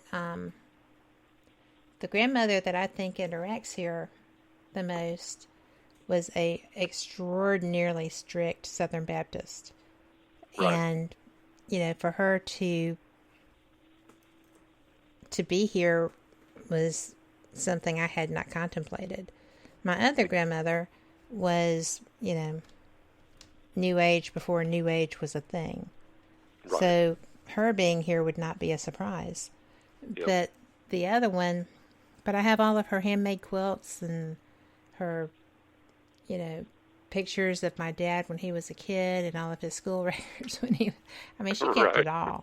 He was their only child, and he had gone off to boarding school. He had an opportunity, and they did not deny him that. So, kudos to them. But because they were very rural people, and that had to be almost impossible. But I think that because I was so shocked that it was where her stuff was in my house, where all this activity was happening, I would never have put 2 and 2 together. Yeah. So, I understand. It's just weird. Yeah. And it's weird that faith transcends all of that. Like the fact that she was Southern Baptist. We can influence. Yeah. The living. I learned that I could influence things at a distance. Mm-hmm. Whether it's telekinesis or whatever it is, I don't know. But I'll tell you one real funny story that developed from that. I learned that, like I said, that I could influence things at a distance, and I would be. And here's something really funny. My clients will tell me I have a very distinctive voice, as a lot of Southern people do. And my clients will tell me they hear me speak to them or talking to them out loud in the air before I call them for their reading. And they will tell me that they feel touches on their body while they're getting readings from me. So I learned that I could influence things at a distance, and that happened with a lot of people. But the funniest one, I had met this woman. This was back when I was living in Texas still, in West Texas. And I had met this woman. I was single, and she was single, and we were, I guess, going to potentially hook up for a dating situation. And we met each other, and there was just no chemistry romantically, but there was a great chemistry friend-wise. And so we said, well, hey, look, we didn't hit it off romantically. There's not any romantic chemistry, but hey, you're a great person. I like you. Let's be friends. And we're like, yes. So we enjoyed a good friendship. So it was New Year's Eve, and she said, she called up. She said, what are you doing tonight? And I said, well, I'm going to this one bar I hung out at, and I'm going to have a few drinks, and then I'm going to go home and probably go to sleep. So she came out there, and she met me, and we were sitting there, and she had a few drinks with me, and she said, so that's it. You're just going to go home. You're going to go to sleep, not even going to stay up to see the new year out, of the old one out, and the new one in. I said, no, I'm just going to go home, go to sleep. So she said, okay. I said, well, what are you going to do? She said, well, I've got some friends, and they've invited me over, and we're going to drink some wine, stay up, and watch the old one out and the new one in, and have fun together, and this, that, and the other. And I said, okay. So she got up to leave, and we gave each other a kiss. And I said, you know what? She said, what? And I said, I'm going to send a ghost home with you. She kind of laughed. She said, yeah, okay, whatever. And I said, you better pay attention. You better take serious what I'm telling you. I said, like, yeah, okay, whatever. So I left out shortly after she did, went home, went to sleep. And I always turn my phone off at night because clients call all night long, people call all night long. And so I didn't have the phone on. So I get up the next morning, and I turn on my computer, and there's like all these email messages from her in all caps. And I turn on my phone, listen to my messages, and there's like, 2-3 messages from her. And she's like, my God. So the gist of the thing was, what happened was, when I said I'm going to send the ghost with you, she had gone to her friend's house. They were all sitting around, her and 2, 3, 4 girlfriends, and they were all sitting there in a kitchen area. Now, this is the winter, right? It's like New Year's Eve. So they're sitting in the kitchen area, and they're having snacks, and they're drinking their wine, and they're talking. And she says, out of the corner of her eye, she sees this, these 3-tier metal baskets that hang down from the ceiling. You put fruit in or whatever. Yeah. She says, there's one of those over there, and it starts swinging back and forth, back and forth. She said, it's not under a heater vent. It's winter. It's cold. The house is closed up tight. There's no drafts. And it gets bigger, and the arc gets bigger. It just really starts swinging, and she's trying to ignore it. She's like, oh, my God, John. And so she said the lady whose house it was, she looks over, and she's like, what in the world? What is this? And the other girls look over, and this thing's swinging to beat the band, and she's like, she won't even comment. And so the lady gets up, she grabs the basket and stops it. And she goes, well, what in the world? What in the world could have caused that? That's so weird. You ever see anything like that? And she said, I'm not even going to look. I'm not even going to say anything. So they all sit back down. They comment how weird it is. And then all of a sudden again, Here goes the basket again. And this time it starts swinging even wider and even further and even a bigger arc. And she said she couldn't help herself. She said out loud, "That darn John and his ghost." And everybody's like, "What? What?" And oh, that is too funny. She tells them what I had told her, and I said, "I'm going to send the ghost over with you." And they were like, "Oh, my God." So they were freaking out. So that was a funny experience.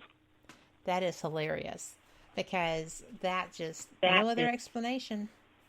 Yeah, exactly.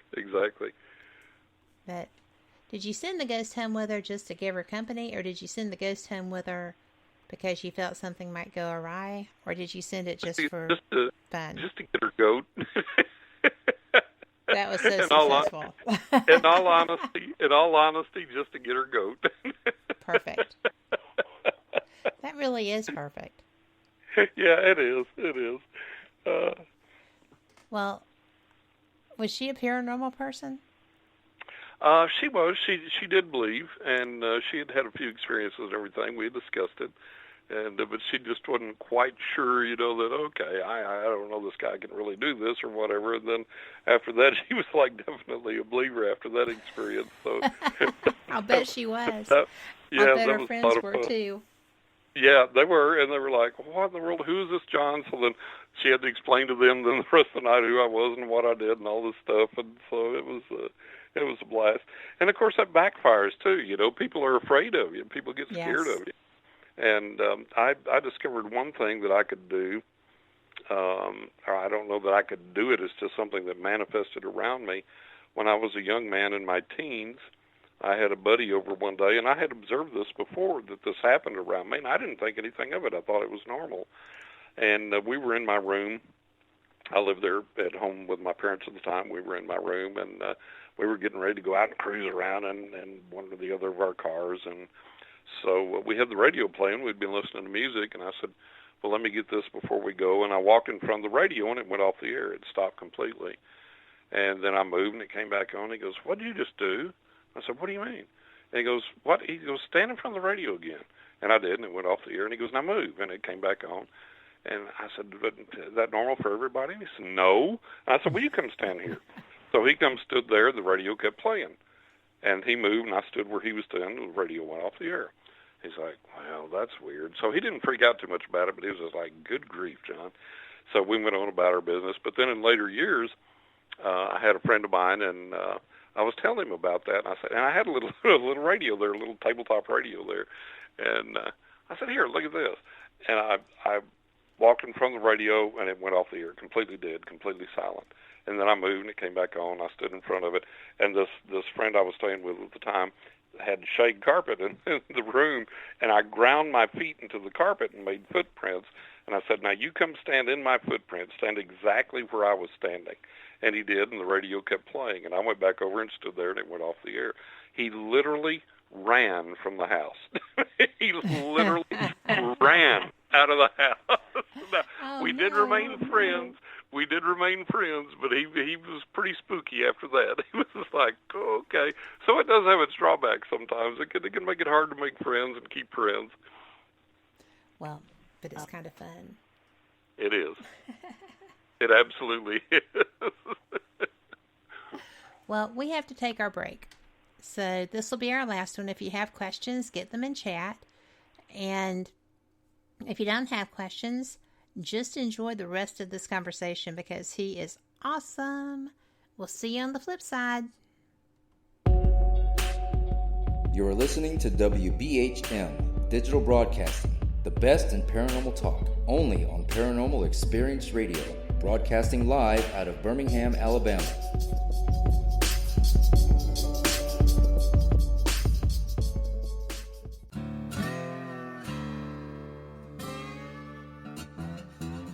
Oh, come on. I'm Southern, but... nope.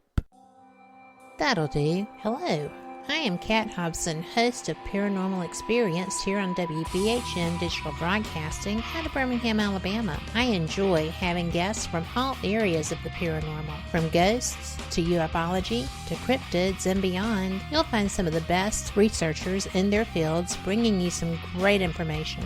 Join me on Wednesday nights from 8 to 10 p. Eastern here on WBHM Digital Broadcasting.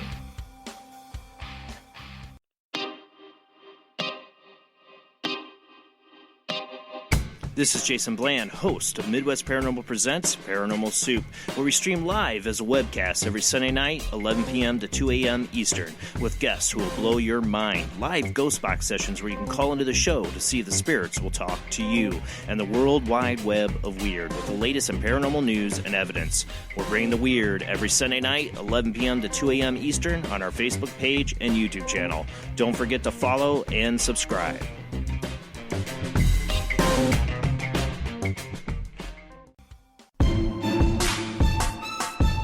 You are listening to WBHM Digital Broadcasting, the best in paranormal talk, only on Paranormal Experience Radio. Broadcasting live out of Birmingham, Alabama. Thank you for listening to WBHM Digital Broadcasting out of Birmingham, Alabama. The time is 45 minutes after the hour. Welcome back to the final segment of Fate Mag Radio, the online voice of Fate Magazine. I have been having the best time with my guest tonight. His name is John Russell. He is a psychic, a paranormal investigator, and an author. His book is Writing with Ghosts, Angels, and Spirits of the Dead. And I've got to tell you, you've got to get it. You're going to love it. And I'm going to just say you'll like having it around you too, because it's beautiful and it just makes you happy. So we were talking during the break about what we were going to cover before we got done. We've already given your websites out. We'll do that again before we go. Do you want to go ahead and do it now so that we won't miss doing it? Sure, absolutely. If you want to schedule a reading or find out more information about getting a psychic reading from me, that's johnrussell.net. And then for more information on the book, that's writingwithghosts.net. And note that those are both .net, because right. I didn't at first. So a lot of people don't. Yeah, it's a good thing to do. Absolutely. Yes. Okay. So obviously I'm a dog lover to the extreme. And I lost 3 dogs, 1 each year. And fortunately, that trend stopped. Yes. For a bit. I still have Kylie. But you had a puppy that you lost. What happened with that? This was really wild. I had gotten divorced, moved back to the family home. My mother was still alive, but she was critically ill, basically bedfast. And my sister was divorced. She moved back home, and ostensibly it was for us to take care of our ailing mother. And my sister had a couple of little small, fluffy Mongol dogs, and my mother just loved them. And they would come. My sister would go to work, and I was going to college at the time. And my sister would go to work, and she'd come put the little dogs in bed with Mom, and they would stay there with her most of the day. And so I was home one day, and I had gone in, made myself a sandwich, sit down at the dining table to eat my sandwich, and I heard one of the little dogs, and he was always sickly. He always had health problems. And he came through the hallway and into the dining room, and I heard his little nails clicking on the floor. So I turned over my right shoulder to look at the doorway and look at him, and here he came in. I spoke to him, and he walked behind me, and I turned my head the other way to look over my left shoulder to watch him walk into the kitchen where their food and water was. And when I turned my head that way, this woman bent down in about a foot from my face, smiling, and looked at me in the eyes, and I jumped up, knocked the chair over, and threw my sandwich. And then she disappeared, and I can tell you exactly how she was dressed, what she had on, everything. And it instantly came to me that she was let me know that she was following the little dog around, that he was soon to cross over, and she was there to make sure that he crossed over safely, and she was going to take care of him. Well, my mother heard the commotion of what in the world's going on. I said, I just saw a ghost, and that was normal in our household. She's like, well, did they tell you anything? And I couldn't tell her that, but, because it would have just broke her heart. And I didn't tell my sisters. So sure enough, a few weeks later, the little dog died. And he had this green frog toy, this large green frog toy that he had gommed with, messed with, played with till it was all messed up and dirty and stuff. You could put it with 10 others, you could identify his toy. And then my sister had given him one of her old bathrobes, and he used that to play in, sleep on, roll around in. So we always buried, as a lot of Southern people do. We bury our pets in the backyard. And so my sister, we decided to bury the pet in the backyard, bury him in the backyard. And she decided, well, I'll put him in this robe that he loves so much, wrap him up in that, and I'll put the green frog toy with him. Now, the little dog's only, a foot and a half, 2 feet long, a little tiny dog. And so it takes several turns of the robe to wrap him up.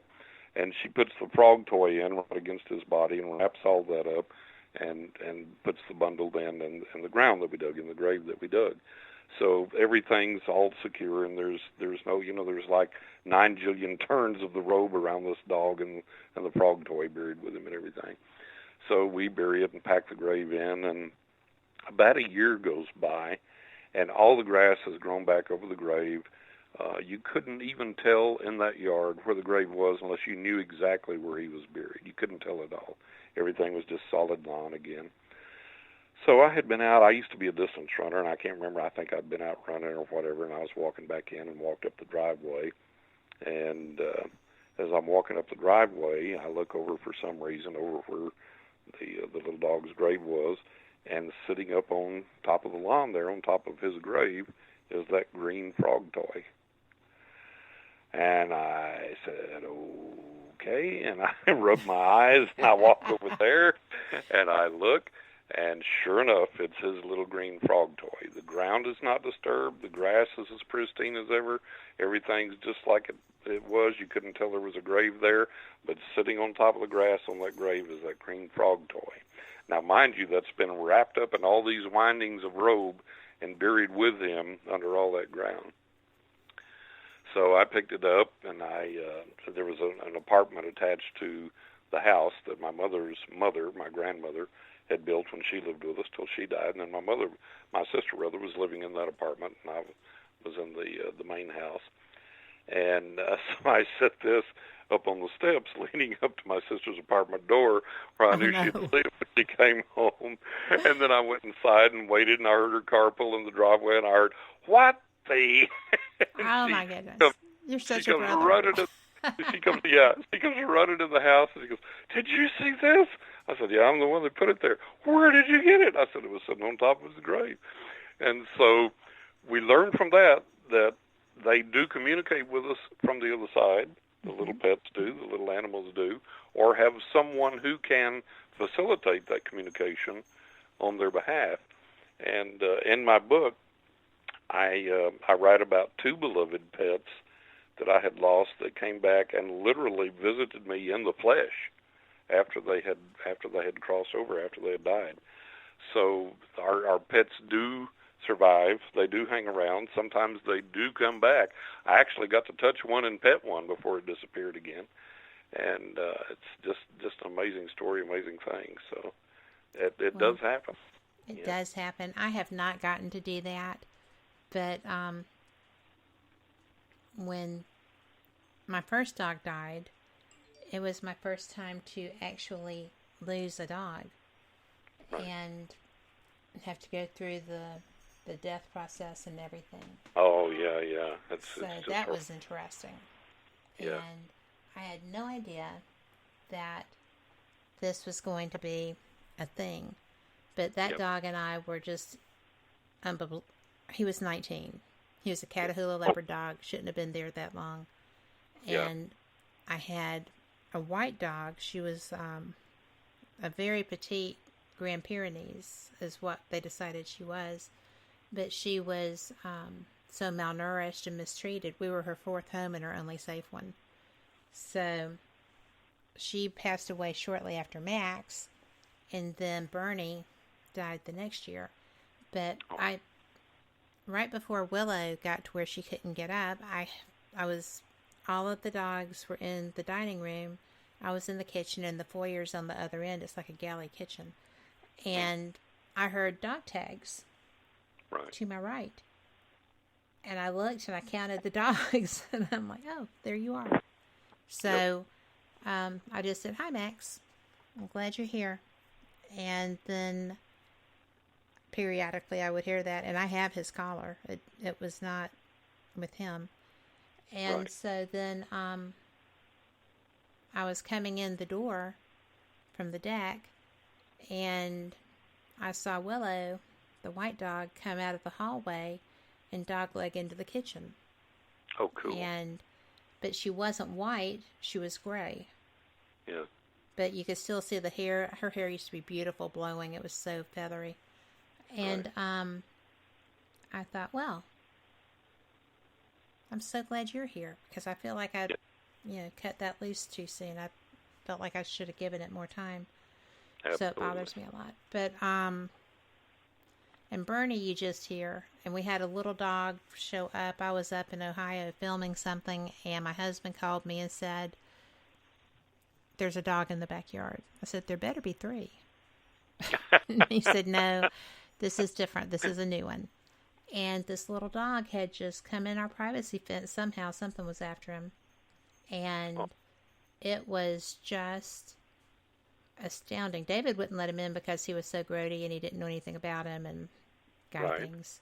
So when I got home, I just picked him up, threw him in the sink, gave him a bath, and took him to the vet to get him shots. And over the course of time, it's been 2 years, I think, year and a half, that dog exhibits almost all of Bernie's behaviors. Oh, wow. And he even looks like him.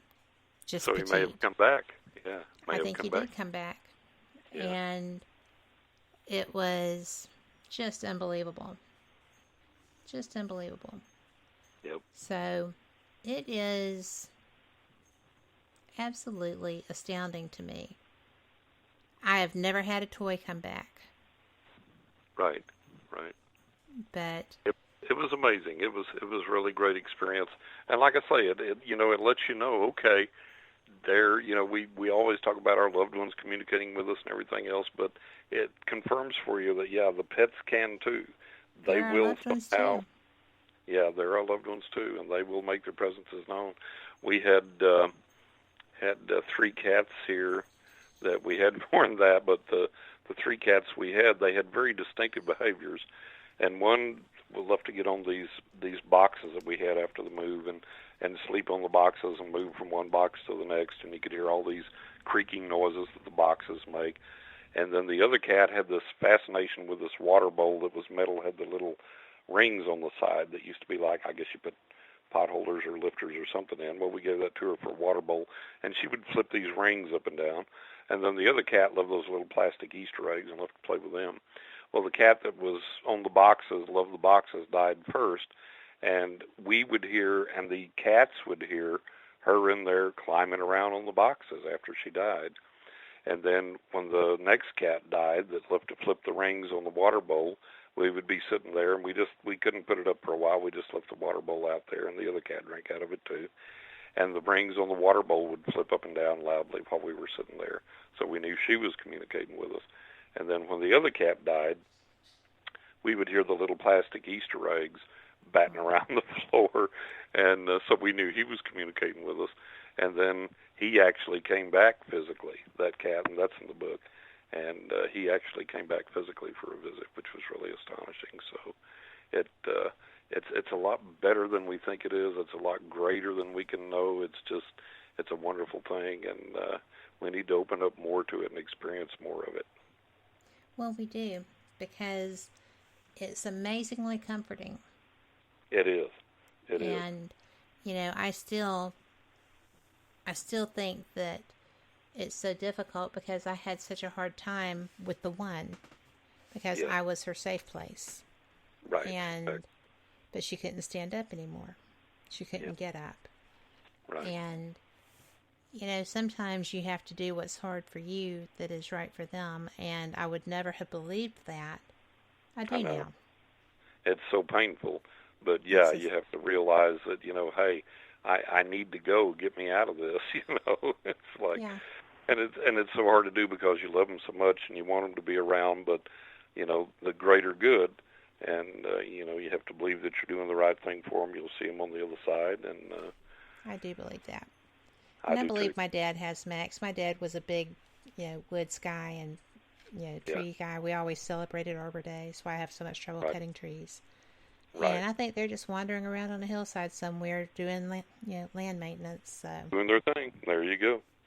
Well, thank you so much. We are out of time, but I have had such a fantastic time visiting with you. Thank you. Kat, I have too. This has been great. I thank you, and I appreciate you, and thank you to all the listeners. Thank you for the great questions, and hope we get to do it again before long. I hope so, too. We'll make sure of it. Absolutely. Absolutely. For everybody who's listening, whether you're live or listening to the archives, thank y'all. Y'all are the reason we do these shows here on WBHM Digital Broadcasting, and we are so appreciative of you taking the time to spend it with us. I am excited to say that we've got all these things coming up. We are going to be hit and miss during the holidays. We usually go dark with archives during holiday weeks, and we're just going to kind of see how that rolls. But there will always be something for you to listen to because I will make sure it's playing. So, y'all enjoy your loved ones and just be blessed. Life is too short to carry angst with you. It's too short to not let the ones that you love know that. Absolutely. So, take care of you. Be careful with your travels, and we'll catch you back next time. Thank y'all for being here. Good night.